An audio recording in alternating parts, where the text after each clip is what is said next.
Exclusive from guarilode.com.ng.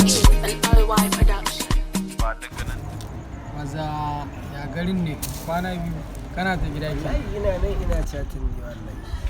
Girman ka ne wai ka san layin mu yana can a hargitse. Kai matan nan muguwan munafuka. Babar sojan nan Tana can ta hada mana rigima. ka san tana ganin ita shafaffiya da ta ga ya dawo ba. Layin yana nan an cika kai. Kuma ka san wannan ɗan nata mu muka masa hanya. Bayan ta samu dama sai iya shege take wa mutane a unguwa.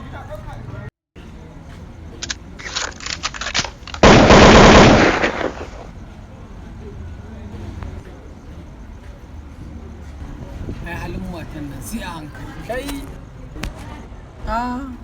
a daidai nan fim ɗin yake karewa.